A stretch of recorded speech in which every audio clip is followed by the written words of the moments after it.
할렐루야. 예수 그리스도의 이름으로 여러분들 축복합니다. 우리 하나로 드림 예배에 함께 하신 중국에 계신 성도님들과 또 온라인으로 참석하신 모든 분들 예수 그리스도의 이름으로 여러분과 여러분의 가정을 축복합니다. 아멘. 아멘. 예, 기도하겠습니다.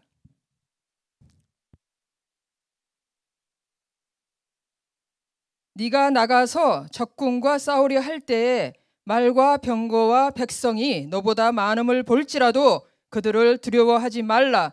애굽 땅에서 너를 인도하여 내신 내 하나님 여호와께서 너희와 함께 하시느니라. 아멘. 아멘. 아멘. 하나님 아버지 감사합니다.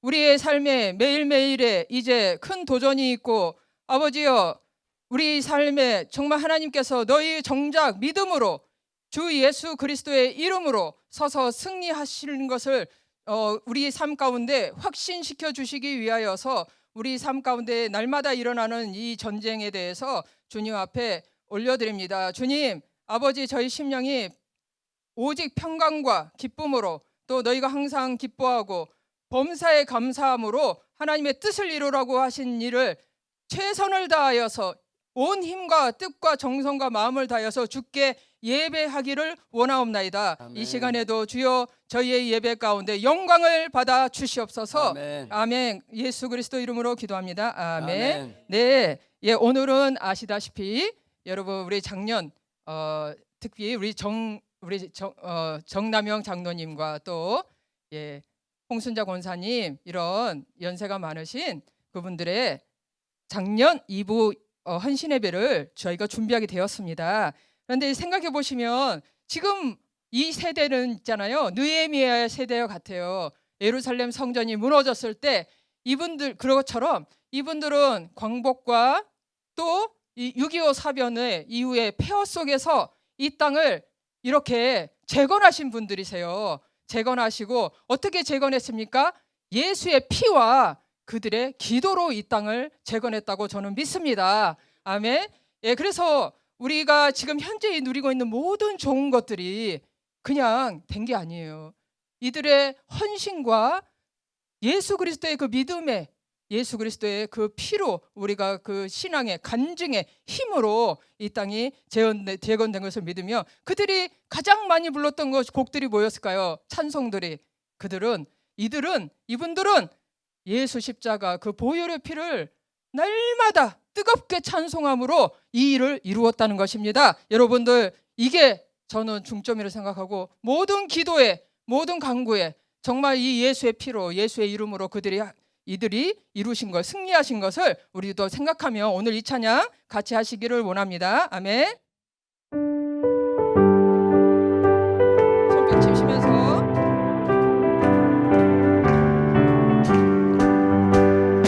십자가에 흘린 피로써 그대를 숨기려 있는가. 더러운 죄에게 하는 능력을 그대는 참을지 않는가.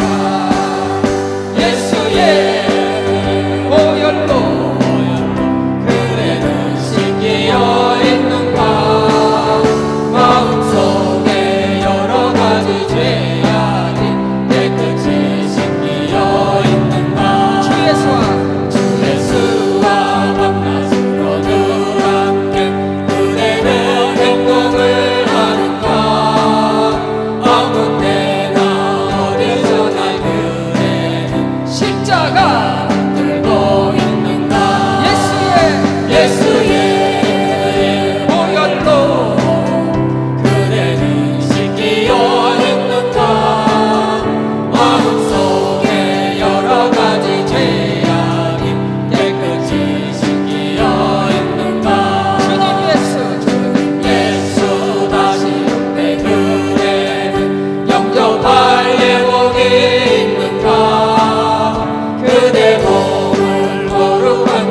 같이 여러분 읽어주시기를 바랍니다. 갈렙이 가나안 땅에 여호수아가 가나안 땅에 들어갔을 때 갈렙이 나와서 여호수아에게 말합니다. 나는 지금 85세입니다. 이제 많은 나이가 들었지만 그러나 하나님께 약속받은 땅을 주시기를 원한다고 담대하게 그가 나와서 했습니다. 우리 같이 말씀 한번 갈렙의 신앙 고백 한번 말씀 읽어볼까요? 그날에 여호와께서 말씀하신 이 산지를 지금 내게 주소서. 당신도 그날에 들으셨거니와 그곳에서 아낙 사람이 있고 성읍들은 크고 견고할지라도 여호와께서 나와 함께 하시면 내가 여호와께서 말씀하신 대로 그들을 쫓아내리다 하니. 아멘. 저는 믿기는 저희 장년부 모든 분들 하나도 빠짐없이 왜 하나로 드림에 합류했느냐, 왜 하나님께서 이들을 하나로 드림에 불러주셨느냐, 이유는 단 하나지요. 저 안악 자손과 같은 강력한 북한 공산 정권, 그 정권이 무너지고 반드시 복음 통일 한국 이루어질 것을 믿고 그 약속을 의지하고 나이가 많음에도 불구하고 하나님, 이 언약을 주신 하나님 앞에 언약 이루어 달라고, 이 두 눈으로 살아생전에 이 두 눈으로 이 언약을 보게 해달라고, 성취하게 해달라고 우리가 이곳에 함께 모인 줄 믿습니다. 아멘. 그러므로 우리 함께 이 찬양하시면서 갈렙이 85세 때 여호수아에게 이렇게 말할 때 얼마나 젊은 세대들이, 두려움에 떨던 젊은 세대들이 용기를 얻었을까요? 저는 믿습니다. 하나님께서 아까도 말씀하시다시피 6.25 때 그 핏더미 폐허 속에서 재건하신 이분들의 그 역량은 있잖아요. 지금도 꺼지지 않았어요. 지금도 나가서 나라를 위해서 부르짖고 나라를 위해서 소리를 높이는 사람들이, 젊은 사람들은 바빠서 시간이 없어요. 그런데 이 세대가, 이 작년의 세대가 지금도 그 역할을 하고 있지 않습니까? 나라를 지키고 있지 않습니까? 하나님께서 반드시 우리의 이 기도를 응답하셔서 통일을 눈에 보게 하실 줄 믿습니다. 우리 같이 이 갈렙의 찬양으로 우리 믿음으로 함께 나아가십시다.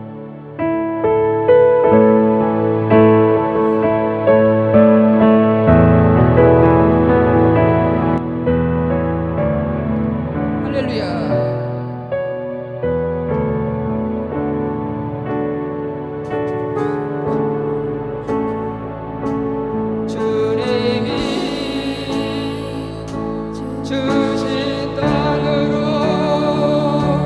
한 걸음씩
하나로 드림교회 안에 주신 그 하나님의 부르심, 동일 한국 복음 통일 열방 선교 하나님 이 일을 다 감당할 수 있도록 우리 성령 충만하게 해달라고 기도하시고, 또 이 일을 위해서 지금 우리 하나로 드림 하나원에 가 계신 우리 송혜원 목사님, 그곳의 사역에도 불과 같은 기름 부어주셔서 듣는 자들마다 하나님을 찾게 해달라고 기도하시고, 우리 장년들 하나님 축복하여 주셔서 끝날까지 모세처럼 갈렙처럼 하나님 그 충성되게 모든 그 부르심을 감당할 수 있는 힘을 달라고 우리 함께 다 같이 기도하시겠습니다. 할렐루야.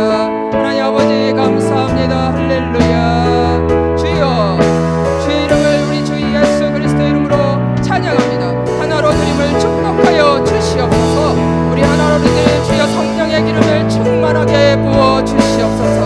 주여, 우리에게 능력을 주사 아버지여 저 안악자손과 같은 아버지여 강력하다고 말하는 현실에 이루어질 수 없을 것 같다고 속이는 그 악한 영들을 파괴하게 하시고, 하나님이여 반드시 통일을 이루게 하여 주옵소서.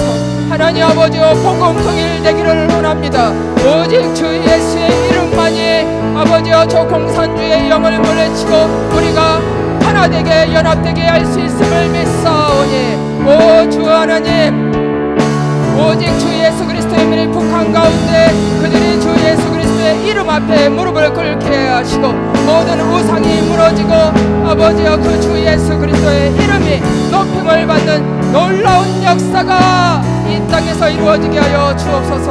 저희 장년들 하나님이여 축복하여 주셔서 아버지여 건강하게 하여 지켜주십시고, 늙으나 기운이 청청하여 아버지여 백항목이 아버지여 많은 또 늙은 소나무 포도나무일지라도 많은 열매를 맺은 것 같이 주여 든든히 서게 하여 주시고 강건하게 하여 주옵시고, 아버지여 끝나는 날까지 아버지여 주의 소원과 주의 약속을 이루기까지 아버지여 강건하게 하여 주옵소서. 능력을 허락하여 주옵소서. 기도를 쉬지 아니하고 아버지 앞에 영광 돌리게 하여 주시옵소서. 감사합니다. 할렐루야. 하나님 아버지 감사합니다. 아버지 하나님, 송혜원 목사님과 또 우리 하나로 드림 교회 위에 성령의 충만함을 부어주셔서 아버지 하나님이시여 저희가 주님의 뜻 가운데 아버지여 주의 마음을 시원케 하여 드리는 정말 여름날의 냉수와 같은 시원케 하는 자가 되게 하시고, 열정과 충성을 가지고 하나님 앞에 우리의 가진 것을 올려드릴 수 있는 그런 놀라운 축복을 받는 하나로 드림 교회 되게 하여 주옵소서. 사랑하는 저희 다음 세대들, 저희 자녀들 모두 다 동일한 이 부르심을 같이 나눌 수 있도록 하나님의 더 큰 2배 아버지의 기름 부으심을 우리 자녀들에게, 우리 다음 세대들에게 부어주셔서 함께 이 뜻을, 주의 큰 언약을 이루게 하여 주옵소서. 예수 그리스도 이름으로 기도합니다. 아멘. 예, 부름 찬양 나가시겠습니다.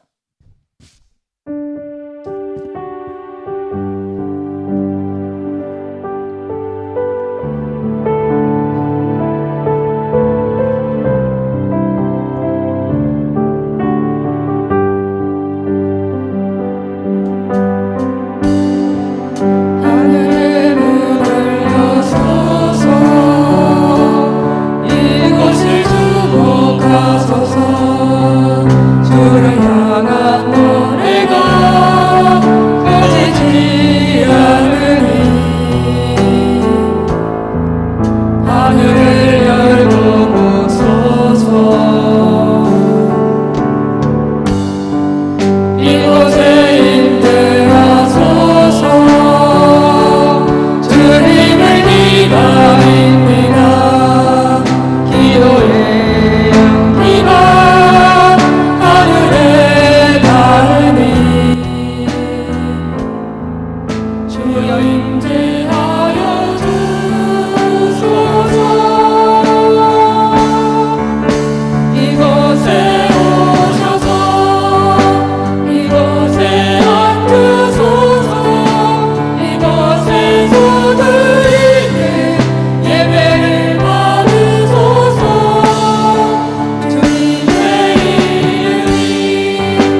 만민들아, 우리 하나님을 송축하며 그의 찬양 소리를 들리게 할지어다. 그는 우리 영혼을 살려두시고 우리의 실족함을 허락하지 아니하시는 주시로다. 하나님을 찬송하리로다. 그가 내 기도를 물리치지 아니하시고 그의 인자하심을 내게서 거두지도 아니하셨도다. 아멘. 살아계신 아버지 하나님, 오직 은혜로 저희들에게까지 왔습니다. 이후에 우리의 삶도 아버지 앞에 내려놓사오니 은혜 위에 은혜를 더해 주셔서 이 세상을 이길 수 있는 권세를 주시고 지혜를 주시고 믿음을 주시고 새 힘을 허락하여 주시옵소서. 이 나라가 깊은 수렁 가운데 빠져 있사오니 아버지 하나님 속히 건져 주시고 열방의 빛이 되게 하여 주시고 하나님의 칼이 되게 하여 주셔서 온 땅에 예수 복음 전하는 이 나라 이 민족 삼아 주시옵소서. 우리 하나드림 교회를 축복하여 주시고 또 중문의 공동체에 기름 부어 주셔서 한 영혼을 귀하게 여기는 복된 자들이 되게 하여 주시고 장래의 믿음 안에서 소망을 가지고 열심을 내어 주의 나라를 위해서 복음을 위해서 주를 위해서 힘쓰는 군사들이 다 되게 하여 주시옵소서. 하나님의 영광의 즐거움에 참여하는 우리 모두가 되게 하여 주시옵소서. 예수님의 이름으로 감사하며 기도드리옵나이다. 아멘. 우리 다 함께 사도신경으로 신앙 고백 드리시겠습니다. 나는 전능하신 아버지 하나님 천재 창조주를 믿습니다. 나는 그의 유일하신 아들 우리 주 예수 그리스도를 믿습니다.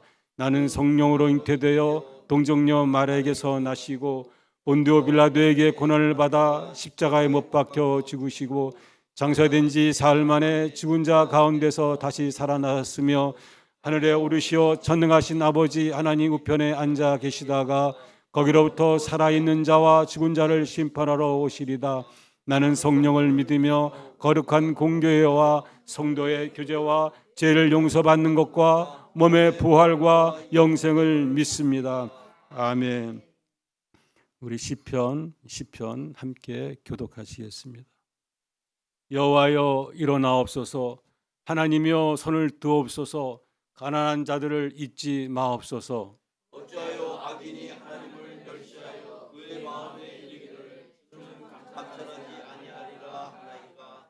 주께서는 보셨나이다. 주는 재앙과 원한을 감찰하시고 주의 손으로 갚으려 하시오니 외로운 자가 주를 의지하나이다. 주는 벌써부터 부활을 도우시는 이시니이다.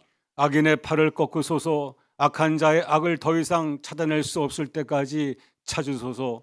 여호와께서는 영원무궁하도록 왕이시니 이방 나라들이 주의 땅에서 멸망하였나이다.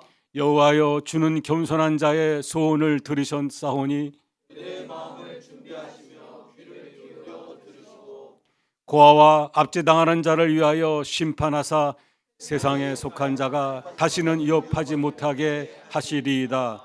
아멘. 다 함께 우리 통일기도물 550만여 명의 사상자가 발생한 6.25 전쟁이 다시는 되풀이되지 않도록 한반도에 평화가 임할 수 있도록 우리 한번 함께 기도문을 읽겠습니다. 하나님, 한반도의 전쟁의 광기가 다시 몰려오지 않게 하여 주시옵소서. 주님의 샬롬이 한반도를 물된 동산같이 하시며 평화의 열매가 가득하게 하여 주옵소서. 이교와 같은 비극적인 동족 상전의 전쟁이 되풀이되지 않게 하여 주옵소서. 전쟁의 경험을 통해 우리가 얼마나 무지하고 잔인한가를 깨닫고 회개하오니 그와 같은 광란의 시기가 다시는 오지 않게 하여 주옵소서. 550만의 사상자로 거리거리마다 시신이 넘치고 부상자들의 신음소리가 하늘을 진동하던 6.25 전쟁의 상처가 아직도 지속됩니다. 이제 더 이상의 공포의 가슴에 총뿌리를 겨누는 비극을 되풀이하지 않도록 도와주옵소서. 성령 하나님의 지배 속에서 사랑과 평화가 넘치는 민족이 되게 하여 주옵소서. 하나님, 우리 민족이 서로를 아끼고 도와서 세계 평화의 증인이 되는 민족으로 거듭나게 하옵소서. 예수 그리스도의 이름으로 기도합니다. 아멘.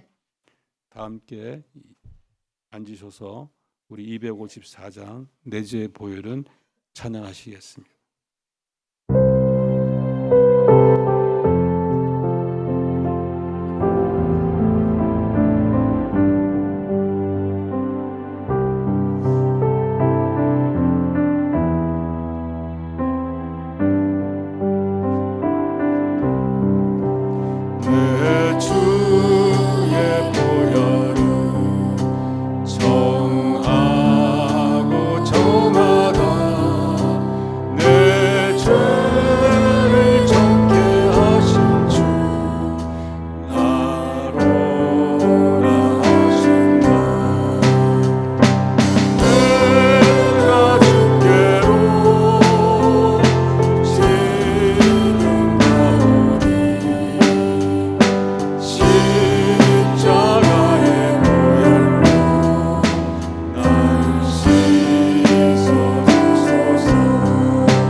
예수의 피가 우리의 모든 죄를 깨끗이 씻어준 줄로 믿습니다.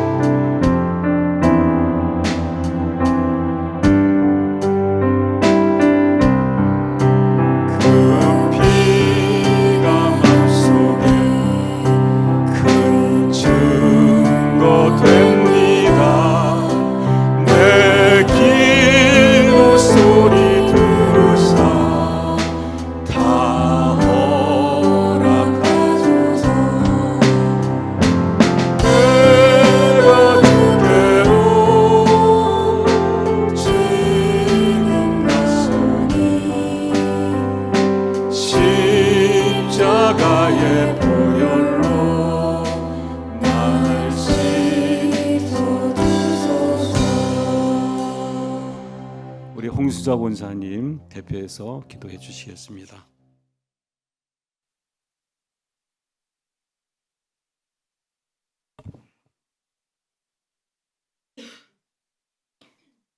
나의 힘이 되시고 능력이 되시는 하나님 아버지 감사드립니다.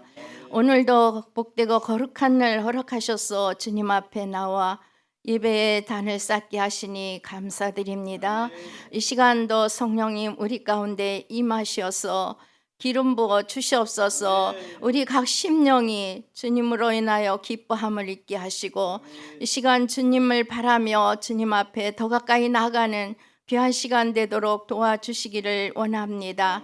특별히 오늘은 우리 하나로 드림교회에 속해 있는 장년부 헌신 예배를 드리게 되었습니다. 아버지 감사합니다.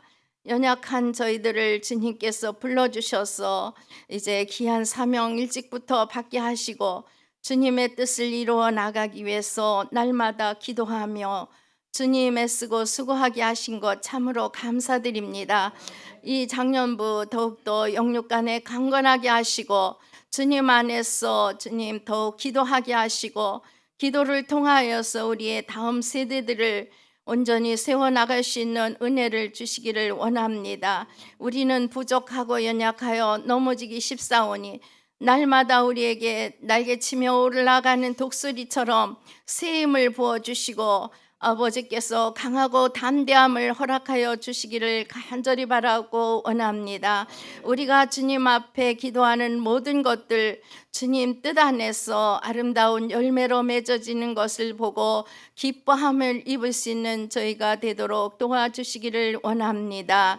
아버지 우리 하나로 드림교회를 일찍이 주님의 피로 값주고 세우셨사오니 이 교회를 통하여서 주님의 역사를 이루어 주시기를 원합니다. 이 교회에 향하신 아버지의 뜻이 계실진데 그 뜻이 무엇인지 저희들로 하여금 알게 하시고 주님의 마음을 알아서 우리가 그 마음을 시원케 해드리는 우리 모두가 될 수 있도록 도와주시기를 간절히 바라고 원합니다.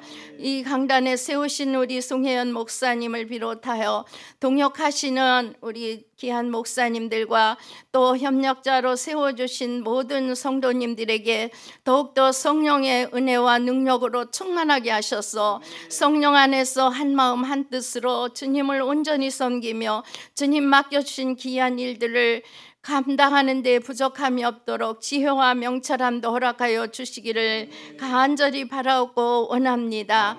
아버지 이제 이 주님 우리 하나로 드림교회에 또 우리 중국 내에 있는 청소년들을 위해서 저희들 이제 윤유엘 캠프를 설치하고 주님 은혜 가운데 진행되기를 원합니다.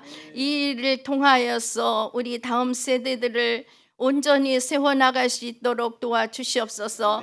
저희들에게 주님의 사랑을 전하여 저희들이 우리 주님을 알아가게 하시고 말씀으로 저희들을 굳게 세울 수 있도록 주님 함께 하시고 여기에 애쓰고 수고하시는 우리 강사님들 더욱더 힘주시고 능력 주시고 성령 충만하여 그 일을 잘 감당하게 하시며 또 여기에 필요한 모든 재정도 주님께서 여호와 이레로 준비시켜 주시며 채워 주실 줄로 믿습니다.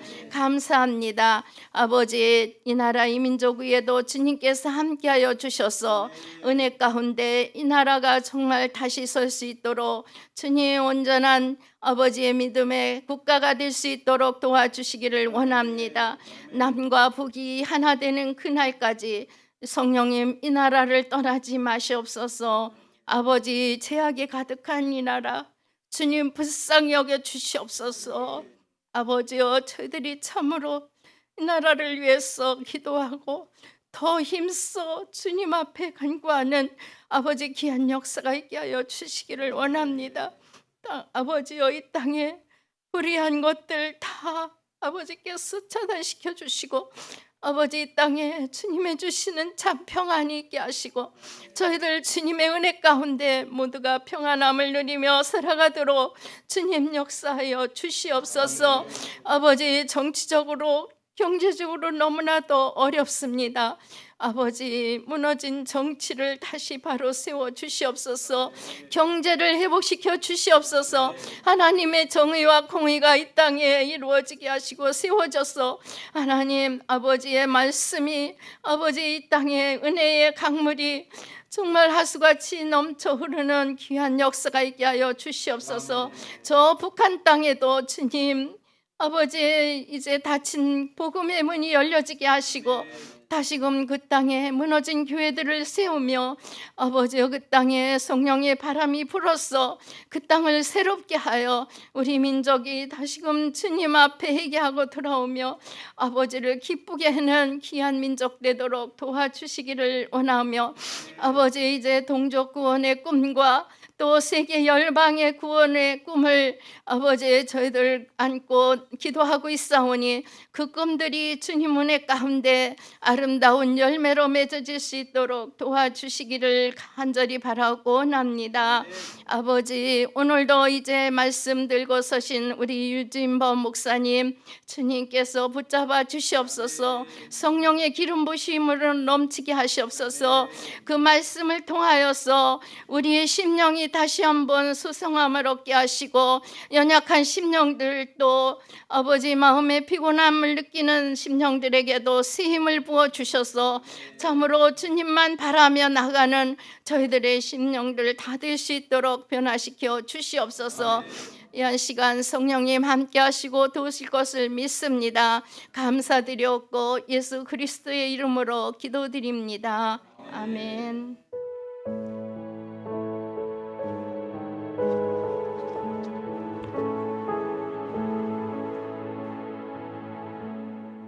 할렐루야.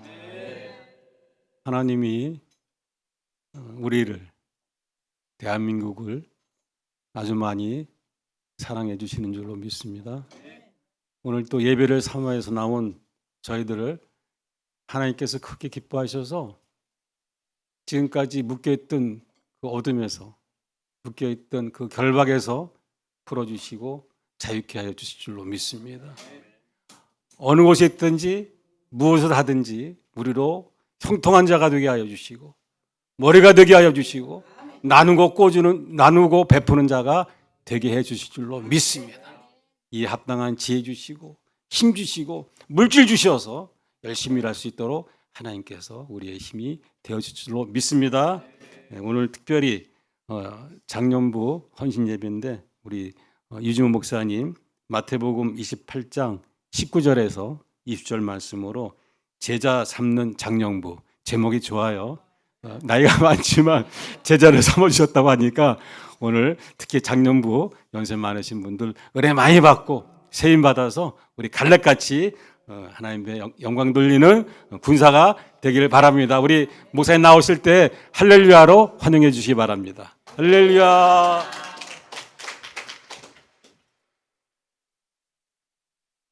네, 감사합니다.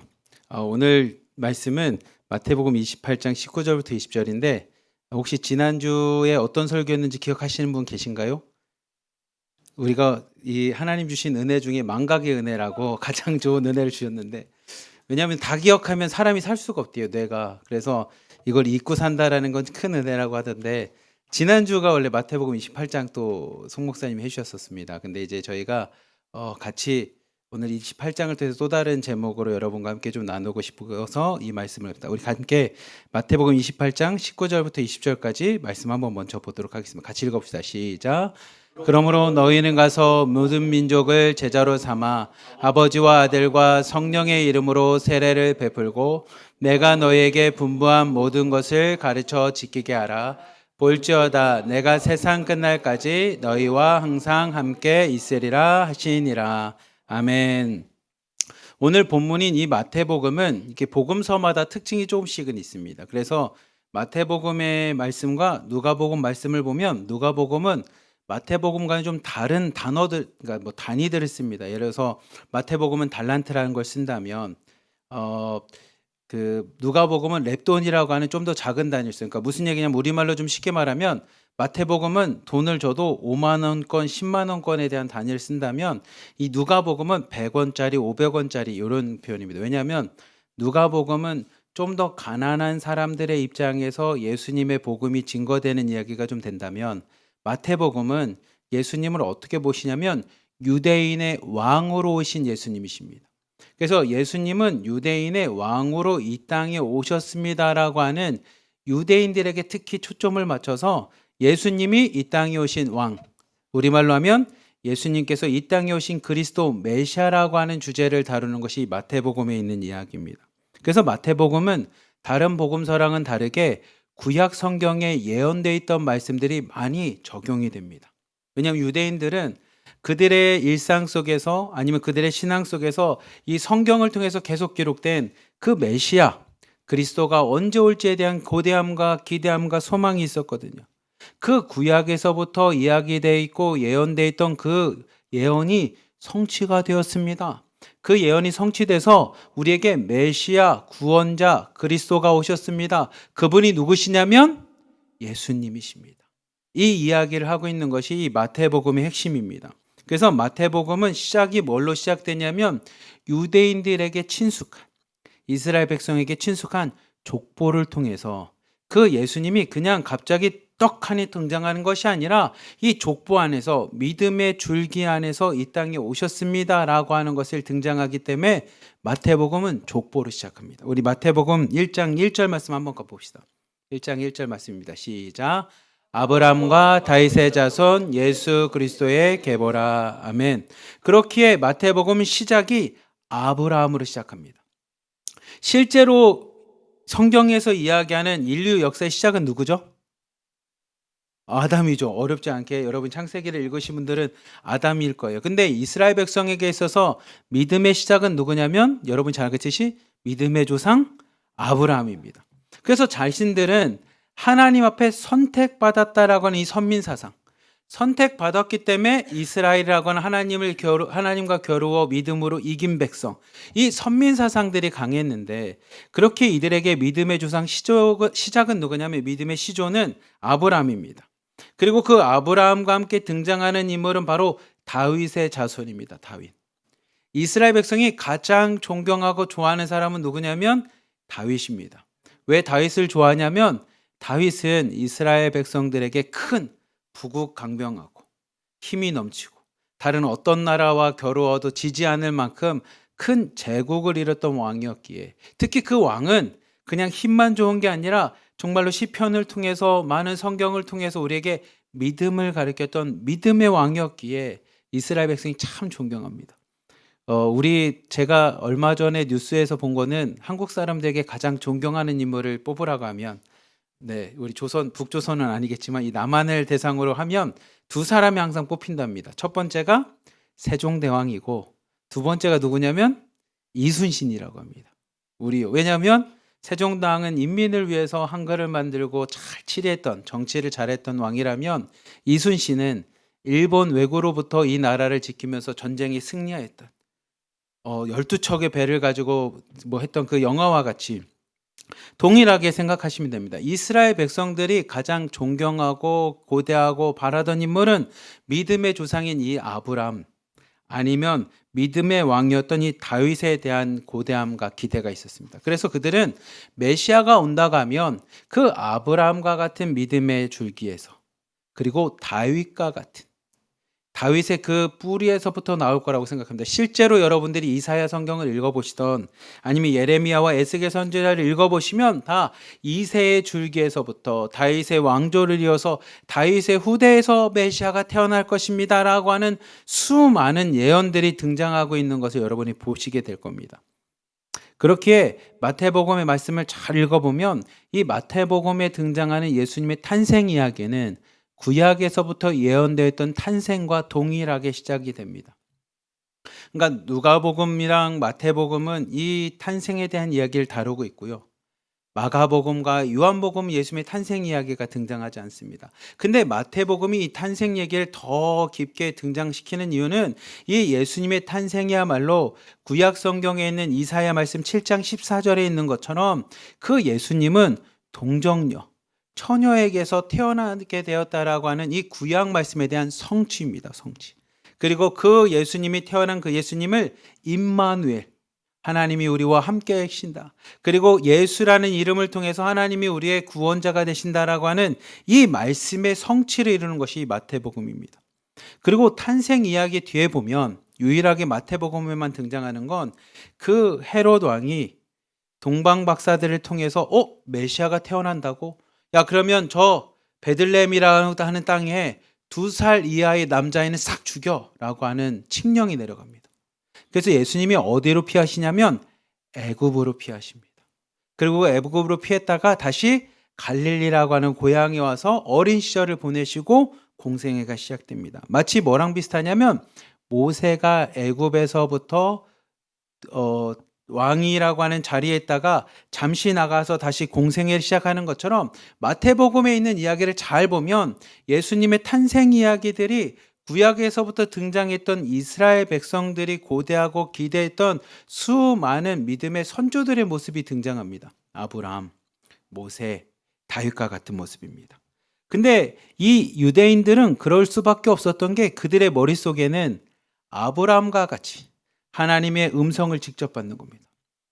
여러분 신약 성경에 보면 물론 바울도 하나님의 음성도 받고 예수님 만났지만 실제로 하나님의 음성을 직접적으로 듣는다는 건 참 놀라운 일 아니겠습니까? 구약 성경에는 실제로 하나님의 음성을 직접 듣습니다. 그리고 그 음성을 듣고 직접 성경을 기록할 만큼 신약 성경은 성령의 감동에 의해서 우리가 기록됐다라고 이야기한다면 구약은 놀라운 일입니다. 그 하나님의 음성을 듣고 민족을 이루고 하나님의 복을 받았던 사람이 누구냐면 이 아브라함입니다. 너는 본토 친척 아비 집을 떠나서 내가 내게 지시할 땅으로 가라. 그 음성 앞에 하나님 아멘 하고선 하란을 떠나서 간 곳이 이 가나안 땅이었던 것처럼 이스라엘 백성에게 있어서는 하나님이 분명히 메시아 그리스도를 보낸다면 아브라함처럼 하나님의 음성이 있어서 큰 민족을 이루고 다시 한번 우리가 하나님의 백성으로 변화시켜 줄 거야 라고 하는 기대감이 있었습니다. 아니면 다윗과 같이 하나님께서 그 어린 다윗, 우리 북한에서 본다면 소년 장수와 같은 그 어리지만 사자의 입을 막 찢고 곰이랑 싸우고 이런 소년 장수와 같은 이 소년 다윗과 같은 인물을 하나님이 세우셔서 이 로마로부터 주변에는 수많은 나라로부터 우리를 독립시키고 부국강병한 큰 믿음의 제국을 이룰 믿음의 왕을 꿈꾸는 그들의 믿음이 있었습니다. 아니면 모세와 같이 지금 우리가 로마로부터 압제를 당하고 있습니다. 성전에 가서 예배하고 싶지만 그 성전 안에는 하나님만 있는 것이 아니라 로마 황제가 있습니다. 우리는 하나님을 섬기는 사람이어야 되는데 로마 황제의 얼굴인 이 동전을 써야 되는 이런 세상을 언제까지 살아야 됩니까? 하나님 하루속히 모세와 같은 지도자를 보내서 애굽에서 우리를 출애굽시키듯이 이 로마라는 나라로부터 우리를 좀 회복시켜 주십시오. 우리를 좀 해방시켜 주십시오라고 하는 기대감이 있었어요. 그러니 이스라엘 백성은 유대인들은 메시아 그리스도를 기대할 때 그들이 그리는 그림은 아브라함처럼 모세처럼 때로는 다윗처럼 아니면 엘리야와 같은 선지자가 와서 수많은 기적들을 일으키고 하늘에서부터 불이 내릴 만한 그런 능력의 사람들을 기대했습니다. 그렇게 그들이 꿈꾸는 메시아나 그리스도는 힘있고 능력이 있고 지금 자신들을 압제하고 있는 로마나 세상에 있는 모든 것들을 무찌를 만큼의 메시아 그리스도를 기대했습니다. 하지만 마태복음에 등장하는 예수님의 모습은 그들이 기대했던 것은 정반대의 모습이었습니다. 실제로 예수님의 탄생은 동정녀, 처녀로부터 탄생을 합니다. 아마 당시에 있는 사람들의 입장에서는 야, 아빠도 모른대 라고 하는 것은 사실 부끄러운 일입니다. 많은 사람들의 비난을 받을 겁니다. 많은 사람들의 손가락질 당할 겁니다. 그런데 그 예수님이 태어난 곳마저 일반적인 가정집이나 사람들이 태어날 만한 곳이 아니라 말이나 소가 먹이로 쓰고 있는 이 구유에서 태어납니다. 아마 그냥 동정녀라고 하는 아버지도 모르게 그렇게 태어나는 사생아와 같이 태어나는 예수님도 손가락질 당할 만할 텐데, 일반적으로 사람들이 태어나는 곳이 아닌 말과 소가 먹이로 먹는 구유에서 태어났으니 수많은 사람들에게 있어서는 예수님의 탄생 자체는 그들의 기대가 아닐 겁니다. 그냥 예수님의 탄생 자체가 그들이 기대하고 고대하였던 아브라함처럼, 모세처럼, 다윗처럼 이 나라를 독립시키고 강대한 나라를 만들고 민족을 이루어 민족의 지도자로서 세상에 있는 권력과 힘을 가지고 누군가를 짓밟거나 올라가거나 배척하거나 제거하거나 마치 가나안 땅에 들어갔던 여호수아처럼 이방 신들과 이방인들을 다 제거할 만한 그런 메시아 그리스도를 기대했지만, 예수님의 탄생 자체가 너무나 낮은 모습으로, 너무나 가난한 모습으로, 너무나 비참한 모습으로 등장했기에 그들이 사실 기대한 모습과는 너무 달랐습니다. 그렇기에 유대인들은 당연히 메시아라고 한다면 모세처럼 로마 황제를 만나서 이 민족을 해방시켜 주십시오. 내가 해방시키지 않으면 모세가 내렸던 10가지 제왕과 같이 로마에 이런 재앙을 내리겠습니다. 이럴 거라고 생각을 했었죠. 근데 그들은 기대하고 고대했던 것과 다르게 예수님은 실제로 로마의 황제를 만나서 단판을 짓는 것이 아니라 예수님이 만났던 사람들은 누구였냐면 민족의 배신자였던 세리들이었습니다. 그리고 아무런 힘도 없고 사회적으로는 사실 쓸모가 없다라고 이야기하는 죄인들을 만납니다. 그리고 과부를 만나요. 아니, 그 사람들은 굳이 만날 이유가 없어요 라고 얘기하는 그 과부들을 만납니다. 그리고 세상 변화에는 아무 쓸모도 없을 것 같은 이 어린아이들을 찾아가십니다. 사회적 약자들과 소외자들을 찾아가서 그들에게 무엇을 선포하시냐면 하나님의 나라를 선포합니다. 회개하십시오. 하나님의 나라가 가까이 임했습니다. 그리고 그 하나님의 나라 천국은 이 어린아이와 같은 사람이 들어갑니다. 아니, 무슨 말씀입니까? 지금 우리가 꿈꾸는 하나님의 나라는 어린아이가 오면 안 됩니다.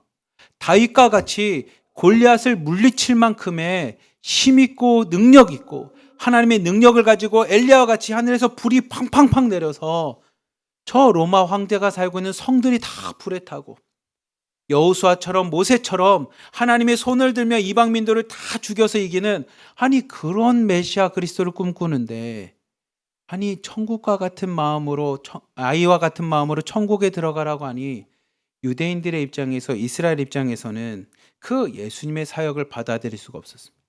예수님은 오히려 로마와 싸우지 않고 이방인들과 싸우지 않고 그 어린아이에게, 과부에게, 죄인들에게, 그다음에 세리에게 다가가서 하나님의 위로를 전합니다. 그리고 하나님의 사랑을 전합니다. 그리고 그들에게 가리키는 건 딱 하나였습니다. 제자 삼는 일이었습니다. 제자 삼는 일. 너희가 이 땅에서 로마와 싸우는 것이 아니라 이 땅에서 너희는 하나님의 자녀로 살아가냐라는 겁니다. 요한복음 말씀에 의하면 너희들이 가지가 되어 나무인 나와 함께 붙어 있냐라는 겁니다. 가지가 나무에서 떨어지면 아무 쓸모없는 것처럼 너희의 마음 가운데 하나님이 계시냐라는 겁니다.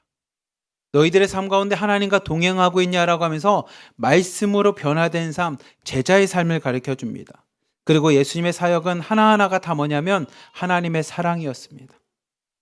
이스라엘 백성은, 유대인들은 예수님을 통해서 어떤 걸 기대했냐면 하나님의 공의였습니다. 하나님의 공의. 하나님의 공의를 유대인들의 입장에서 쉽게 말하면 율법을 지키는 자는 하나님이 구원하시지만 율법을 알지 못하고 율법을 지키지 않는 저 이방인들 로마는 하나님 멸망시켜 주십시오. 이게 하나님의 공의입니다. 그렇게 유대인들은 어떻게 이방인들에게 구원이, 어떻게 이방인들에게 하나님의 은혜가 임할 수 있습니까? 라는 겁니다. 왜냐하면 그들은 공의가 더 중요했거든요. 우리는 말씀을 가졌기에, 우리는 믿음을 가졌기에, 우리는 하나님의 백성이라고 하는 이스라엘의 그 전통적인 뿌리 안에 있었기에 우리는 하나님 구원을 받아야 되지만, 그러지 못하는 저 세리들, 죄인들, 과부들, 어린아이들, 이방인들은 다 뭐 해야 되냐? 하나님의 심판을 받아야 됩니다. 하늘에서 불이 내려서 소돔과 고모라와 같이 다 없애야 됩니다. 그런데 그 구원을 받지 못하고 심판을 받아야 될 어린 아이들에게, 과부들에게, 죄인에게, 세리에게 다가가서 하나님의 복음을 선포하고 회개하라고 하니요. 당신은 하나님의 말씀인 구약에서부터 예언된 메시아 그리스도랑은 전혀 다릅니다라는 겁니다. 그렇게 유대인들은, 이스라엘 백성들은 예수님을 배척하는 겁니다. 우리가 원하는 건 하나님의 공의지, 하나님의 긍휼도 사랑도 아니라는 겁니다. 근데 예수님은 이 땅에 오셔서 뭐라고 말씀하시냐면 하나님의 공의로 구원받는 사람이 아무도 없다라는 겁니다. 의인은 없나니 모두가 다 죄인이라는 겁니다. 우리가 구원받을 수 있는 유일한 길은 하나님의 공의가 아닌 하나님의 공의보다 더 큰 하나님의 사랑과 긍휼을 통해서 우리는 구원받는다라는 겁니다. 그렇게 예수님의 선포하는 내용은 뭐냐면 은혜를 말합니다. 은혜. 여러분들 제가 어제 어머니가 칠순이어서 이제 대전에 내려가서 같이 생일 파티하고 왔지만 그 어머니께서 이제 웃으시면서 아이고 우리 아들 며느리가 이렇게 해줘서 고마워 이렇게 얘기했지만, 실제로 어머니의 인생을 잘 돌아보면 70년을 돌아보면 제가 어머니한테 잘한 게 몇 년이나 되겠습니까? 근데 그 70년의 인생 중에 어머니는 저를 공의로 대하지 않고 사랑으로 대했기에 그냥 그 아들이 지금 함께하는 거에서 고마워라고 이야기합니다. 그 고마워는 제가 잘해서가 아니라 여러분 아마 다 경험하지 않습니까? 어머니의 사랑 때문입니다. 예수님이 그걸 전파하는 겁니다. 여러분들 율법을 통해서 하나님의 공의에서 벗어날 수 있는 사람이 있습니까? 없습니다. 그래서 내가 친히 하나님이 이 시간에 육신을 입고 이 땅에 와서 여러분에게 가르쳐 줍니다. 진리는, 말씀은, 복된 소식인 복음은 뭡니까? 하나님의 공의로 구원받는 게 아니라 하나님의 사랑으로 구원받는 겁니다. 여러분 그 하나님의 사랑과 긍휼이 여러분을 구원하는 겁니다. 그러니 그 은혜를 믿으십시오. 그 사랑을 믿으십시오. 어머님이, 아버님이 여러분을 사랑한다는 걸 믿고 오늘도 그 엄마 아빠 앞에 나가는 자녀가 한 끼라도 더 먹습니다. 아침밥이라도 먹고요. 다시 그 가정에서 살아갈 수 있는 존재입니다. 하나님이 그래도 우리를 사랑하시기에 죄인된 자가 그 은혜와 긍휼을 의지해서 하나님께 나가는 그 은혜가 우리를 구원하게 해줍니다. 이게 복음, 복된 소식입니다. 굿뉴스라는 겁니다. 그것을 예수님이 전해주는 것입니다. 그래서 예수님의 사역은 한마디로 말하면 사랑이었습니다. 그래서 예수님은 그냥 사랑 자체셨습니다. 그래서 우리가 예수님을 전할 때 딱 한 단어로 하면 그냥 사랑이었습니다. 하나님의 사랑이 육신을 입고 이 땅에 오신 겁니다. 그리고 그 사랑을 통해서 우리에게 친히 보여줬던 모습이죠. 그러니 유대인들은 우리가 원하는 건 힘없는 사랑이 아니고 그냥 무기력한 사랑이 아니고 그냥 나를 사랑해서서 오늘도 눈물로 밥 지어준 그런 엄마가 아니라 좀 세상에서 돈도 좀 있고 권력도 좀 가지고 아니 나는 그런 엄마 아빠를 원하는데 왜 오늘도 그냥 나한테 와서 또 울면서 아이고 괜찮아 아니 나는 그런 엄마 아빠 싫어요 이런 것처럼 유대인들은 하나님의 사랑이 아닌 공유를 구했습니다. 제가 신대원 다닐 때 처음으로 신학을 배우니까 신학이 너무 어려운 거예요. 왜냐하면 저는 이제 공대를 다녔거든요. 토목공학과를 다니다 보니까 우리는 항상 열심히 계산해서 답이 나오는 게 익숙한 사람입니다. 1 더하기 1은 2가 좋지 왜 1 더하기 1이 2가 되는지를 설명하십시오. 이런 거 막 너무 힘든 사람이었습니다. 계산하는 게 좋은데 1 더하기 1이 2지 왜 다른 게 입니까? 근데 1 더하기 1을 2라는 걸 설명하래. 근데 신학은 어떤 거냐면 정답을 알려주고 설명하래요. 왜 예수님이 그리스도인지를 설명하래요. 근데 이런 게 너무 어려우니까 제가 공부한 거는 방법은 책을 읽는 거였어요. 책을. 근데 제가 책을 읽다 보니까 어떤 책의 매료가 됐냐면 저는 소설책을 참 좋아하더라고요. 그래서 고전을 많이 읽었어요. 우리 때는 이렇게 알라딘이나 11번가에 보면 이렇게 중고 서적 같은 게 막 한참 뜰 때라서 이 저렴하게 중고 서적을 헌책을 사서 많이 읽었었습니다. 그 중에 제가 참 좋아했던 작가가 누구냐면 엔도 슈사크라고 하는 일본 소설가였는데 그분이 사회복원이라는 책에 요 비슷한 내용을 자신이 소설로 쓴 겁니다. 사실은 아니고 이제 소설인데 어떤 걸 썼냐면 빌라도가 예수님을 잡습니다. 빌라도가 예수님을 잡아놓고 그 빌라도가 예수님을 만나서 둘이서 대화하는 장면이 나옵니다. 성경에 등장하지 않습니다. 그래서 제가 이야기하는 게 성경에 있는 것처럼 믿으면 안 되고 그냥 소설입니다. 근데 그 엔도샤크가 뭐라고 했냐면 이 빌라도가 예수님을 붙잡아 놓고 나도 당신이 이야기하는 사랑의 가치에 대해서는 인정합니다. 사람이 살아가면 사랑이라는 게 참 중요하다고 생각합니다. 그런데 내가 성인이 되고 사회에 나가보니 사랑은 참 쓸모가 없습니다. 힘이 없는 겁니다. 나도 우리 엄마를 사랑하고 내 이웃을 사랑하고 우리 형제를 사랑합니다. 근데 내가 그렇게 사랑한다고 해서 내 인생에 힘이 생기냐? 아무 쓰잘데기가 없더라고요. 차라리 그 사랑을 그냥 마음에만 묻어두고 내가 로마의 앞잡이가 되거나 권력을 쫓거나 세상에 있는 힘을 쫓아보니 내가 이 자리 총독까지 올라가게 됐습니다. 그래서 내가 살아보니 사랑은 참 좋은 거지만 아무 쓸모자개도 없고 아무런 힘이 없고 그 사랑이라는 것은 내 삶에 별로 중요치가 않았습니다. 그래서 나는 권력을 쫓았습니다. 성공을 쫓았죠.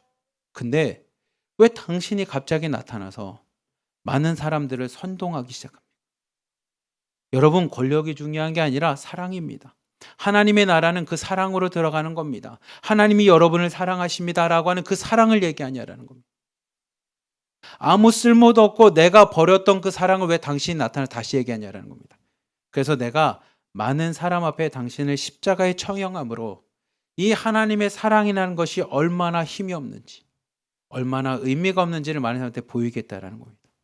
내가 당신을 십자가에 처형함으로 보십시오. 사랑이 이기는 게 아니라 권력이 이겼습니다라는 것을 많은 사람한테 보이겠다라는 겁니다. 그래서 십자가에 처형하겠다라는 거예요. 근데 예수님께서 그 얘기를 듣고 빌라도에게 이렇게 얘기합니다. 당신이 내일 나를 십자가에 처형하더라도 당신의 삶에는 내가 외쳤던 그 사랑이 계속적으로 영향을 줄 겁니다. 당신은 내가 외쳤던 사랑에서 벗어날 수 없을 겁니다. 빌라도가 이렇게 얘기합니다. 무슨 얘기입니까? 내일이면 당신이 십자가에서 죽음으로 공개 처형당함으로 사랑은 패했고 권력이 이겼습니다라는 걸 내가 보일 건데 사랑이 무슨 힘이 있다라는 겁니까? 그때 예수님께서 빌라도에게 이렇게 말합니다. 왜냐하면 내가 당신을 끝까지 사랑할 거기 때문입니다. 내가 죽기까지 당신을 사랑할 거기 때문에 당신의 삶 가운데는 그 사랑이 계속 영향을 줄 겁니다. 라는 얘기를 합니다. 예수님의 가르침은 이 하나님의 사랑이었습니다. 빌라도는 하나님의 공의와 같이 힘이 없고 권력이었지만 예수님은 그 세상 사람들에게 있어서 아무런 힘이 없는 것 같은 그 사랑이 하나님이 우리를 그 사랑 가운데 우리를 구원하신다라는 것을 전합니다. 그렇게 복음서는 우리에게 복된 소식인 이유는 힘이 아닌 나를 사랑하시는 그 하나님의 사랑이 우리에게 구원이 되고 생명이 된다라는 겁니다. 그렇기에 우리는 복음서라고 하는 이 성경을 믿고 고백하게 됩니다. 이 사랑 자치셨던 예수님께서는 십자가에서 죽으신 후에 우리가 잘 아는 것처럼 본인이 제자들과 사람들에게 예언했던 것처럼 3일 만에 부활하십니다. 우리 함께 마태복음 28장 1절부터 4절까지 말씀 같이 한번 봅시다. 시작. 안식일이 다 지나고 안식 후 전날이 되려는 새벽에 막달라 마리아와 다른 마리아가 무덤을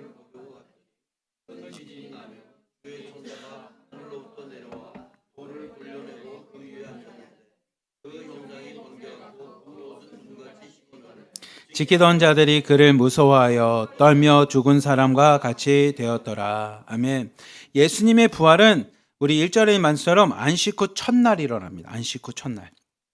이 부활하신 안식 후 첫날은 그런 점에서 우리에게 어떤 날이냐면 승리의 날입니다. 승리의 날. 사랑이 쓸모가 없고 하나님의 공의만을 구했던 유대인들에게 아니 하나님은 공의의 하나님도 맞지만 우리가 구원받을 수 있는 길, 죽음에서 생명으로 옮기는 길은 공의가 아닌 예수님이 십자가에서 보여주셨던 그 사랑, 하나님의 은혜, 긍휼을 통해서 가능하다라고 하는 그 사랑의 승리를 외쳤던 선포한 날이 안식 후 첫날입니다. 하나님의 말씀의 성취가 안식 후 첫날 이루어지게 됩니다. 그래서 그 안식 후 첫날은 죽음에서부터 생명으로 얹어지는 생명의 날입니다. 어거스틴이 자신의 고백록에 이렇게 얘기합니다. 예수님의 부활은 죽음을 죽이신 날이라고 표현합니다. 죽음을 죽이시고 우리에게 죄와 사망에서 생명과 구원으로 인도하신 날이 안식 후 첫날입니다. 그렇기에 안식 후 첫날인 부활의 날을 우리는 생명의 날, 승리의 날이라고 고백합니다. 여러분 그렇게 믿으십니까? 우리는 그렇게 믿기 때문에 안식 후 첫날에 예배를 드리는 겁니다. 그게 주일 예배입니다. 안식일을 섬기는 사람들, 안식교 같은 경우는 토요일 날이 예배드린 날입니다 하고 여러분들에게 많이 얘기하겠지만 우리는 왜 주일을 주의 날이라고 하고 주일에 예배를 드리냐면 이것 때문입니다. 우리는 안식 후 첫날이 예수님이 부활하신 날이 우리에게 생명의 날, 승리의 날, 기쁨의 날, 능력의 날이라는 것을 믿기 때문에 우리는 안식 후 첫날이 이렇게 주일에 함께 모여서 예배를 드리는 겁니다. 그리고 그렇게 안식 후 첫날 예수님이 부활하셨을 때 예수님의 부활을 경험한 제자들이 있었습니다. 우리 6절부터 10절까지 말씀 같이 한번 봅시다. 시작. 그가 여기 계시지 않고 그가 말씀하시던 대로 살아나셨느니라. 와서 그가 누우셨던 곳을 보라. 또 빨리 가서 그의 제자들에게 이르되 그가 죽은 자 가운데서 살아나셨고 너희보다 먼저 갈릴리로 가시나니 거기서 너희가 배우리라 하라. 보라 내가 너희에게 일렀느니라 하거늘 그 여자들이 무서움과 큰 기쁨으로 빨리 무덤을 떠나 제자들에게 알리려고 다름질할세. 예수께서 그들을 만나 이르시되 평안하냐 하거늘 여자들이 나아가 그 발을 붙잡고 경배하니 이에 예수께서 이르시되 무서워하지 말라. 가서 내 형제들에게 갈릴리로 가라. 거기서 나를 보리라 하시니라. 아멘. 부활하신 예수님을 무덤을 찾아갔던 제자들, 특히 복음서에는 잘 보면 그 제자들은 11명의 제자들, 그러니까 가룟 유다를 제외한 11명의 제자들이 아니라 다 여자들이었습니다. 여성 제자들이었습니다. 성경에는 여자 제자들이란 표현을 쓰지는 않습니다. 그냥 막달라 마리아와 다른 마리아와 이렇게 다 마리아라는 이름을 썼지만 실제적으로 신학을 배우면 대부분은 뭐라고 하냐면 여자 제자들이라고 하는 제자들이라고는 호칭을 같이 줍니다. 그러면서 이런 표현을 많이 합니다. 믿음은 그러면서 여성들이 훨씬 더 좋습니다라고 이야기할 만큼 이 여성들은 예수님의 무덤에 찾아갑니다. 왜냐하면 안식일에는 그들이 움직일 수 없기에 안식 후 첫날 그들이 움직일 수 있을 때 가장 먼저 찾아간 게 그 여성 제자들이 예수님을 찾아갑니다. 그리고 그 만난 그 부활하신 예수님을 만나고 예수님께서 그 제자들에게 무엇을 말씀하시냐면 평안하느냐라고 하는 평안을 말합니다. 우리 송 목사님께서 자주 이렇게 강대상에서 말하는 샬롬입니다. 샬롬. 그래서 우리는 오늘날도 기독교인들이 같이 만나서 교회에서 만나면 샬롬이라는 인사를 합니다. 근데 우리가 이제 샬롬이 외국 언어니까 평안하십니까? 평안하셨습니까? 라고 하는 인사를 하는 건 이 모습입니다. 근데 이 여자 제자들이 예수님이 살아나셨을 거라고 믿지는 못했으니 예수님이 살아난 걸 보고 두려워합니다. 그리고 예수님의 발을 잡고 경배를 합니다. 그러자 예수님께서 그 제자들에게 두려워하지도 말고 무서워하지도 말고 내가 먼저 갈릴리로 가서 그곳에서 부활한 내가 제자들을 다시 만날 것을 이야기합니다. 이 여자 제자들이 막 가서 11명의 제자들에게 합니다. 예수님이 부활하셨습니다. 그 11명 중에 도마와 같은 사람은 의심하기도 했지만 그들은 예수님의 부활을 마음에 새겼을 겁니다. 그리고 베드로와 같이 그때 말씀하셨던 3일 만에 부활하실 거라는 게 이런 거였구나라고 하는 예수님의 부활에 대해서 예수님의 예언을 기억했을 것입니다. 근데 마태복음 28장에는 이런 제자들과 다르게 부활을 접하는 또 다른 사람들이 있습니다. 우리 함께 11절부터 13절까지 말씀 한번 보겠습니다. 같이 봅시다. 시작. 여자들이 갈 때 경비병 중 몇이 성에 들어가 모든 된 일을 대제사장들에게 알리니 그들이 장로들과 함께 모여 의논하고 군인들에게 돈을 많이 주며 이르되 너희는 말하기를 그의 제자들이 밤에 와서 우리가 잘 때 그를 도둑질하여 갔다 하라. 아멘. 예수님의 무덤에 갔던 제자들과 다르게 그 예수님의 부활 소식을 이 경비병들이 뒤에 가보니 그 여자들이 가고 난 다음에 경비병이 가고 나보더니 무덤에 아무도 없는 거예요. 예수님의 시신이 없습니다. 그래서 이것을 대제사장들에게 알립니다. 대제사장들이 고민이 빠져요. 왜냐하면 자기들도 들은 바가 있거든요. 예수님이 다시 부활하신다고. 성전을 헐고 자신이 다시 부활할 것에 대해서 얘기했던 것을 알기에 대제사장들이 장로들을 부릅니다. 어떻게 하면 이 사건을 잘 마무리할 수 있을지. 그리고 마지막 결론은 그 경비병들에게 돈을 줍니다. 그리고 너희들이 거짓말하라 합니다. 뭐라고 했냐면 예수님의 무덤에서 시체가 없어진 이유는 우리가 깜빡 졸고 있을 때 예수님의 제자들이 와서 그 시체를 훔쳐갔다라는 겁니다. 그래서 너희들이 입을 맞춰서 거짓말하라고 돈을 줍니다. 그리고 그렇게 입을 맞춘 후에 15절 말씀 한번 같이 읽어봅시다. 15절 말씀 같이 읽읍시다. 시작. 군인들이 돈을 받고 가르친 대로 하였으니 이 말이 오늘날까지 유대인 가운데 두루 퍼지니라. 아멘. 이 말이 돈을 받고 예수님의 제자들이 예수님의 시체를 훔쳐갔습니다라는 게 오늘날까지 유대인들 가운데 퍼졌다라는 겁니다. 어떻게 보면 유대인들은 진짜 예수님이 말씀에 이루셨네, 그 예언대로 성취하셨네라는 걸 믿기보다 자신들이 믿고 싶은 것을 믿었을 것 같아요. 돈을 받은 군인들의 말을 믿고 싶었을 겁니다. 그리고 실제로 그 말처럼 되었으면 하는 소망도 있었을 겁니다. 왜냐하면 자신들이 진짜 메시아를 죽인 게 되지 않기를 바랬겠죠. 자신들이 죽인 그 예수님이 그리스도가 아니기를 바랬겠죠. 그렇기에 그들은 예수님을 메시아나 그리스도로 구약에서 말씀되었던 예언의 성취로 받아들이기보다 자신들이 돈을 받고 거짓말하고 있는 군인들의 말을 더욱 신뢰했을 겁니다. 그리고 그 말대로 했었겠죠. 그런데 참 놀라운 건 실제로 그들의 말처럼 이것을 믿었다면, 실제로 예수님의 제자들이 예수님의 시신을 훔쳐갔다라는 것을 믿었다면 사도행전쯤 가서 이 장로들과 대제사장들이 예수님의 제자들을 시체를 훔쳐갔다라는 명목으로, 죄목으로 잡아야죠. 근데 여러분 성경을 아무리 읽어보십시오. 예수님의 제자들이 예수님의 시체를 훔쳐갔다라는 죄명으로 잡힌 사람이 한 명이라도 등장하는지, 실제로 그런 일은 일어나지 않습니다. 어떻게 보면 그들은 돈에 의해서 모순에 빠져 있는 모습을 좀 보게 됩니다. 근데 반면에 부활하신 예수님을 만난 제자들은 돈 때문에 자신의 행동이 바뀌는 게 아니라 부활하신 예수님의 말씀을 통해 그들의 인생이 바뀌게 됩니다. 우리 16절부터 17절 그리고 20절까지 말씀 같이 한번 읽어봅시다. 시작. 11 제자가 갈릴리에 가서 예수께서 지시하신 산에 이르러 예수를 배웠고 경배하나 아직도 의심하는 사람들이 있더라. 예수께서 나와 말씀하여 이르시되 하늘과 땅의 모든 권세를 내게 주셨으니 그러므로 너희는 가서 모든 민족을 제자로 삼아 아버지와 아들과 성령의 이름으로 세례를 주고 내가 너희에게 분부한 모든 것을 가르쳐 주게 하라. 저다 내가 세상 끝날까지 너희와 항상 함께 있으리라 하시니라. 아멘. 11명의 제자들은 갈릴리에서 예수님을 만납니다. 그리고 그 예수님을 만났을 때 의심하는 자도 있었지만 대부분은 예수님의 말씀을 듣습니다. 민혁 간사님, 여기 에어컨 좀 꺼주십시오. 여기 추워하시는 것 같아서. 네. 그래서 대부분의 사람들은 이성적으로는, 세상의 방법으로는, 인간적으로는 부활을 이해할 수 없었지만 자기 눈앞에 부활하셔서 살아계신 예수님을 만나고 그 예수님의 살아계심을 통해서 기뻐하며 예수님이 살아생전에 이야기했던 예언에 대해서 그들이 받아들이게 됩니다. 그리고 예수님의 가르침이 진리라는 것을 깨닫게 됩니다. 그리고 예수님이 부활하셨기에 하나님이 원하는 방법은 공의를 통한 구원이 아닌 사랑과 긍휼을 통한 은혜의 구원이라는 것을 이 제자들이 받아들이게 됩니다. 그리고 그 제자들에게 예수님이 마지막으로 지상명령이라고 하는, 지상명령은 19절부터 20절 말씀 다시 한번 띄워주시면 이 명령을 합니다. 무슨 명령을 하냐면 너희는 가서 하늘과 땅의 모든 권세를 내게 주셨으니 그걸 가져가서 뭐냐면 모든 민족으로 제자를 삼으라는 겁니다. 이게 지상명령입니다. 저는 어렸을 때 지상명령이라고 하길래 예수님이 지상에 있을 때 이 땅에서 주신 명령 이렇게 생각을 했거든요.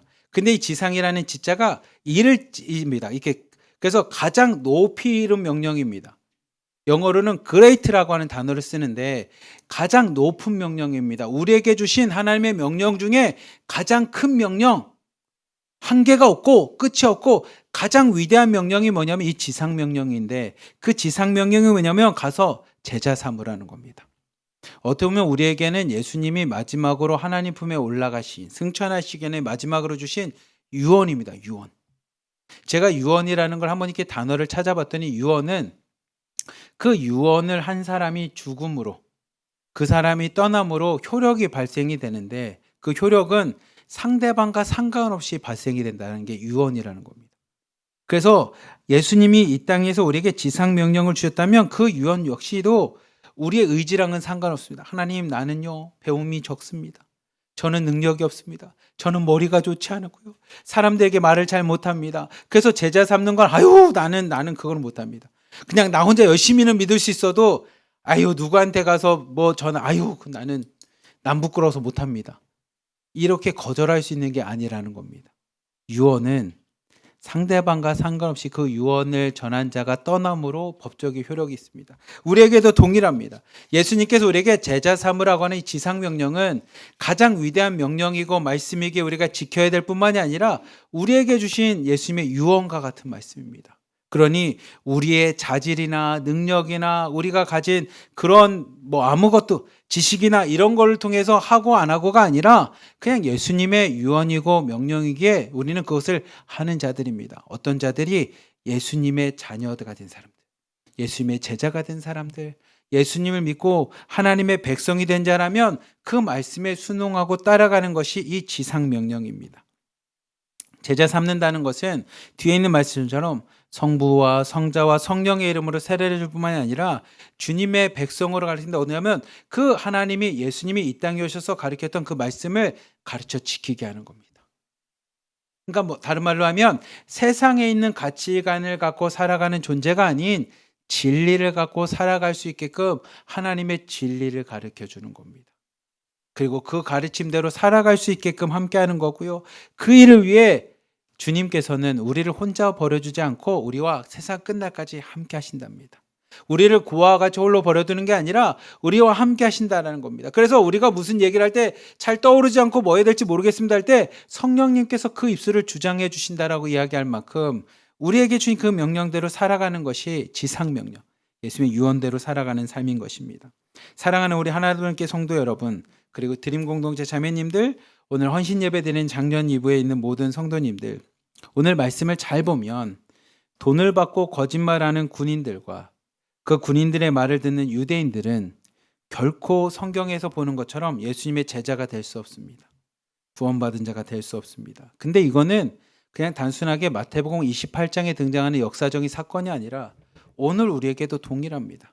그리고 사실 더 두렵고 떨리는 건 우리 공동체에 있는 자매님들, 실장님들, 팀장님들에게도 동일합니다. 여러분이 돈 때문에 신앙이 있는 것처럼, 돈 때문에 말씀을 전하는 것처럼 하는 자들은 이 군인들과 다를 게 없습니다. 이 대사장들과 장로들과 유대인과 다를 게 없습니다. 오늘 말씀과 같이 우리는 돈 때문에 행하는 자는 예수님과 관계된 자가 아닙니다. 돈 때문에 행하는 자는 예수님 앞에 속하는 자가 아닙니다. 돈 때문에 행하는 자는 예수님과 상관이 있는 자가 되지 못합니다. 오직 예수님의 부활을 경험하고 예수님을 만남으로 그 예수님의 살아계심을 증거하는 자, 전하는 자, 그것을 가르쳐서 제자 삼는 자가 예수님과 상관이 있는 자입니다. 그리고 예수님 앞에 속하는 자입니다. 근데 제자 삼는 거에 특징이 있어요. 지식을 전하는 게 아니라 뭐냐면 예수님 앞에 그냥 보고 듣고 경험한 것을 전하는 겁니다. 그래서 성경은 제자라는 단어와 동일하게 쓰고 있는 단어가 있는데 그 뭐냐면 증인입니다. 증인. 증인의 삶을 사는 겁니다. 증인은 가감하지 않습니다. 그냥 내가 경험한 걸 전하면 됩니다. 내가 경험한, 내가 만난 예수님을 전하면 되고요. 내가 예수님을 믿음으로 받았던 은혜를 전하면 됩니다. 여러분들이 간증하셨을 때 그 간증을 듣고 우리가 함께 은혜를 나누는 이유는 뭐냐면 여러분이 만난 하나님의 이야기가, 여러분이 만난 예수님의 이야기가 여러분이 하나님 안에서 변화된 삶이 우리에게 큰 감동이 되는 것처럼 제자는 증인된 삶입니다. 그런 점에서, 그런 면에서 이 땅에서 증인의 삶, 제자의 삶을 가장 잘할 수 있는 사람이 누구냐면 우리 장년부입니다. 왜냐하면 가장 많은 경험이 있지 않습니까? 가장 많은 체험이 있고 가장 많은 은혜가 있지 않습니까? 우여곡절 속에 어려움 속에서 기도하면서 하나님이 들어주시는 기도의 응답들, 자녀를 키우면서 수없이 상처받고 눈물 흘리는 가운데 하나님이 그 자녀 가운데 함께 하셨던 그 경험들, 간증들, 이 땅을 살아가면서 죽을 수밖에 없었고 정말 아무것도 없고 희망도 없고 소망도 없는 가운데 한 줄기 빛과 같이 그 예수님을 붙잡음으로 여러분 이 땅까지 살아왔던 삶의 모습이 그게 증인의 삶입니다. 그게 제자받는 삶입니다. 그것을 마태복음 28장이 이야기하는 겁니다. 그렇기에 제자 삼는 삶은, 증인의 삶은 다른 게 아니라 우리가 만난 거를 전하는 겁니다. 내가 경험한 걸 전하는 겁니다. 돈을 받고 말을 부풀릴 것도 없고요. 요즘에 많은 사람들이 간증을 하면서 어떻게 보면 더 많은 사람들에게 인정받고 싶거나 아니면 강사비를 올리기 위해 더 극단적으로 거짓말하는 그런 사람들의 삶이 아니라 그건 군인들의 삶과 같이 그런 거고, 우리는 만난 대로 경험한 대로 체험한 대로 전하는 겁니다. 그래서 우리 하나로 드림교회는, 그리고 드림 공동체 자매님들은, 그리고 오늘 헌신 예배 드린 작년 이브의 우리 모든 성도님들의 삶은 증인의 삶입니다. 예수님의 명령에 따라 제자 삼는 삶입니다. 그리고 그 제자 삼는 삶이야말로 예수님이 기뻐하시고 이 땅에서 우리에게 주신 마지막 명령, 가장 위대하고 극진하고 끝이 없는 최고의 명령이라는 것을 여러분 마음에 새기며 남은 인생 우리 모두 제자 삼는 삶, 증인의 삶이 되기를 주님의 이름으로 간절히 기도하며 축복합니다. 아멘. 우리 시간에 함께 기도합시다. 하나님, 오늘 말씀과 같이 내가 제자 삼는 삶이 되겠습니다. 내가 증인의 삶을 살겠습니다. 나에게 임하셨던 하나님의 은혜를 사람들에게 전하며 그 예수님을 증거하고 많은 사람들이 내가 만난 예수님을 그들도 만남으로 구원받게끔 그런 제자 삼는 삶, 증인의 삶이 되겠습니다. 우리 주여 한 몸으로 주고 함께 기도하겠습니다. 주여! 사랑이 많으신 하나님 아버지 감사합니다. 주님, 우리를 불러주신 하나님의 목적은 이 땅 가운데 제자 삼는 삶, 증인의 삶을 위해서 우리를 불러주셨음을 고백합니다. 하나님, 우리 삶 가운데 나와 함께 하셨던 하나님, 나의 인생 가운데 은혜를 주시고 나의 삶 가운데 하나님의 간증을 경험케 하셨던 그 삶처럼 우리가 이 땅 가운데 나가서 증인의 삶을 살아가게 하여 주시옵소서. 제자 삼는 삶 되게 하여 주시옵소서. 나와 함께 하셨던 그 주님을 전하기 원합니다. 나의 삶 가운데 임하셨던 그 예수님을 있는 그대로 전하며 나가기 원하오니 하나님, 우리의 간증들과 우리의 고백을 통해 많은 영혼들이 하나님께 돌아오게 하여 주시옵소서. 그들도 그 예수님을 만남으로 구원받게 하여 주시옵소서. 그들도 그 예수님을 만남으로 하나님 구원받는 자들 되길 원하오니 하나님, 우리가 증거할 가운데 우리와 동행하여 주시고 우리의 입술을 주장하여 주시며 우리가 증거하는 그 증거들 가운데 하나님이 동행하여 주시사 그 말에 능력 있게 하여 주시고 그 말을 통하여 영혼들이 변화될 수 있도록 하나님이 역사하시고 함께 하여 주시옵소서. 나의 삶 가운데 함께 하셨던 주님, 우리가 증거하는 그 증거를 통해 그들 삶 가운데도 역사하여 주시옵소서. 그들 삶 가운데도 생명으로 전하여 주시옵소서. 우리를 통해서 역사하여 주시옵소서. 사랑이 많으신 하나님 아버지 감사합니다. 오늘 말씀과 같이 우리를 불러주신 하나님의 은혜에 감사합니다. 그리고 우리를 불러주신 그 은혜 가운데 우리에게 하나의 명령이 있다면 우리도 세상 가운데 나가 우리가 만난 예수님, 우리 삶 가운데 구원자 되신 예수님을 증거하고 그 예수님을 전하는 것이며 그를 통해 수많은 사람들을 제자 삼는 것임을 이 시간에 고백하오니 하나님, 나의 지식으로 하지 않게 하여 주시고 내가 만난 예수님만을 전하게 하여 주시며 내 삶에 살아계신 그 예수님을 전함으로 많은 사람들에게 우리의 입술의 간증을 통해 그들의 영혼이 변화되게 하여 주시고 그들 또한 나와 같이 예수님을 나의 구원자 예수 그리스도라고 고백하는 역사들이 일어나도록, 생명의 역사들이 일어나도록 우리 삶 가운데 역사하여 주시옵소서. 우리를 사랑하시는 예수 그리스도의 이름으로 감사하며 기도리옵나이다. 아멘.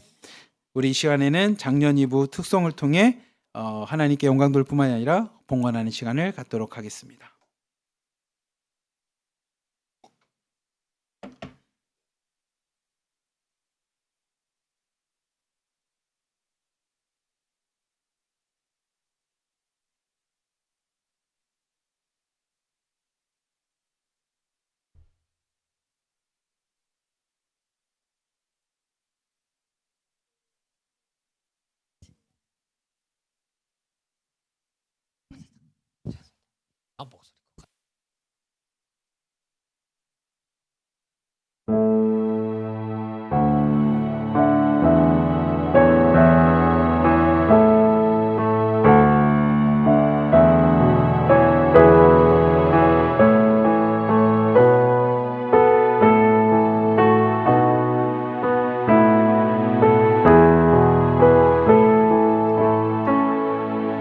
내 주를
꿈에도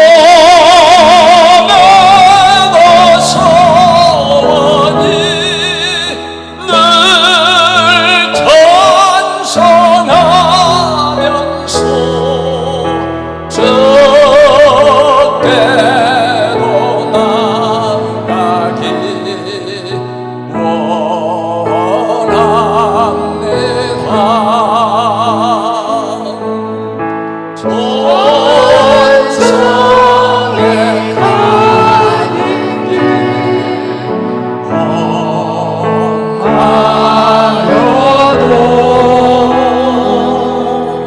생명길 되나니 은혜보다 천성을 부르니 늘 찬송하면서 주께로 나가니 원합니다.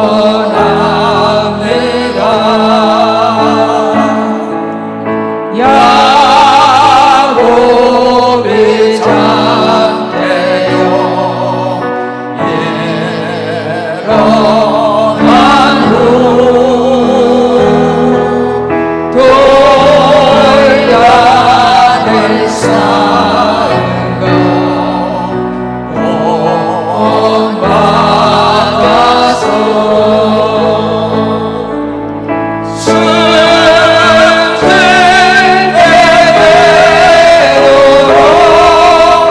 늘 찬송하면서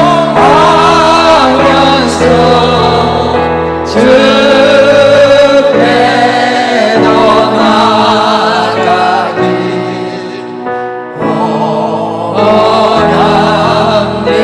원합니다. 아멘. 아, 네, 힘이 있네요.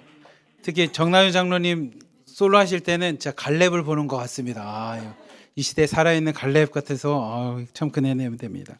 우리 장년부 감사헌금 드렸습니다. 감사합니다. 함께 기도하겠습니다. 사랑이 많으신 하나님 아버지 감사합니다.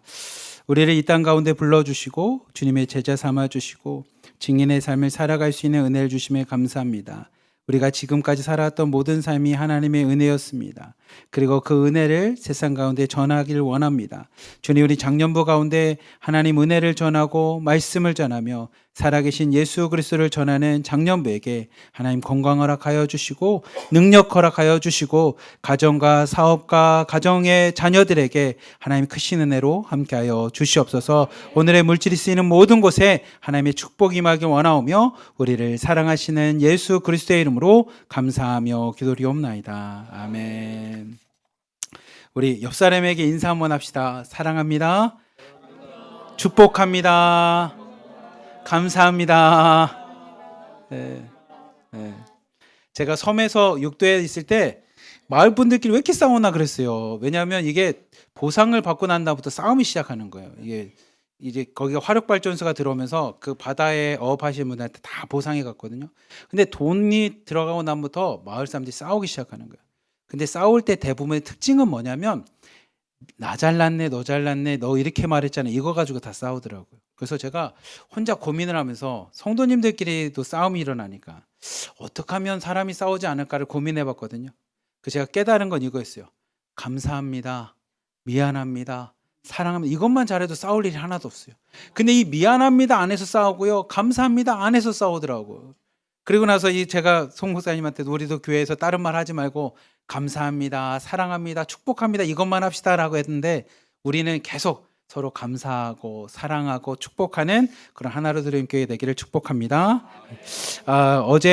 엊그제죠. 우리 남북연합기도회가 은혜 가운데 잘 마쳤습니다. 남북연합기도회를 통해서 정말로 북한 땅에 가서 순교하는 분들, 예수 그리스도를 전하고 있었던 많은 분들의 이야기를 들으면서 참 마음이 먹먹했는데 하나님께서 그들 순교자분들의 피와 기도를 통해 헌신을 통해 하루속히 북한 땅이 열릴 줄 믿습니다.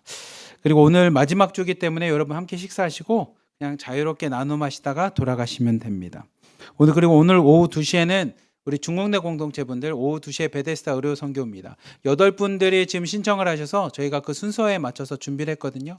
그래서 여러분들이 꼭 시간 맞춰서 오시면 더 풍성하게 원활하게 잘 진행됐으니까 여러분들 시간을 꼭 엄수해 주시기를 좀 부탁드리겠습니다. 그리고 매주 토요일 날 갈라디아서 성경 공부가 있습니다. 많은 분들이 어렵습니다, 힘듭니다, 어떻게 됩니까? 라고 저한테 막 물어보시더라고요. 그래서 제가 한마디 했습니다. 모르시면 그냥 예수 그리스도입니다라고 하면 다 선교사님이 넘어가 줄 겁니다라고 얘기했는데 그렇지 않은가 봐요. 근데 여러분들 열심히 공부 준비하셔서 성경 공부도 잘 되시기를 바라겠습니다. 그 다음에 매주 목요일 저녁 7시마다 내적 치유 공부가 있습니다. 여러분들이 와서 안에 있는 상처들이 예수님 안에서 쓴뿌리들이 잘 해결되기를 바라겠습니다.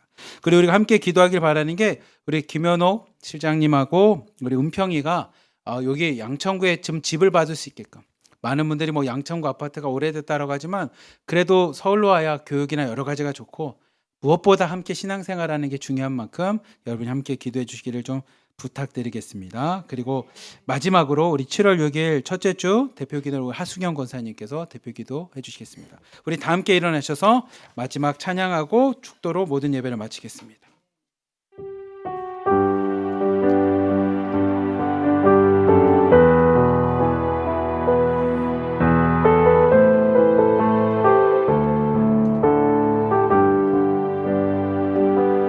마라나타 마라나타 주 예수여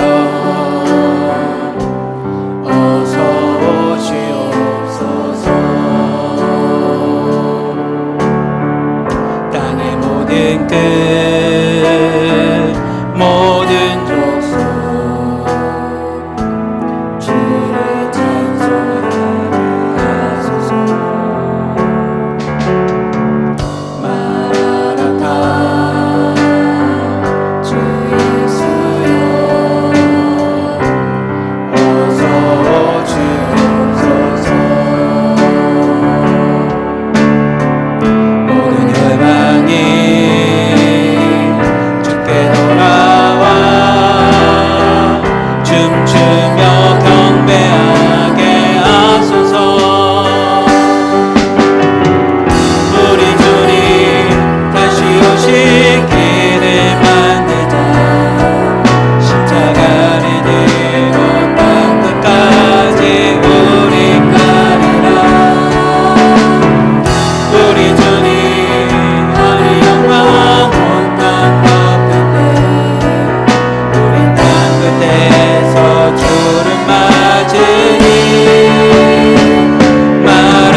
이제는 우리 위하여 십자가에 자신을 내어주신 예수 그리스도의 크신 은혜와 자신의 독생자까지 아낌없이 내어주신 하나님의 놀랍고 신비하신 사랑과 지금도 우리 삶 가운데 동행하시며 우리의 능력과 의지가 되시는 성령님의 역사하심이 오늘 말씀과 같이 세상에 나가 제자의 삶, 증인의 삶을 살아가고자 하는 우리 하나로 드림께 있는 모든 성도님들과 드림공동체 자매님들 그리고 오늘 헌신 예배드린 작년 2부 위에 이제부터 영원토록 함께 하시기를 간절히 축원하옵나이다. 아멘.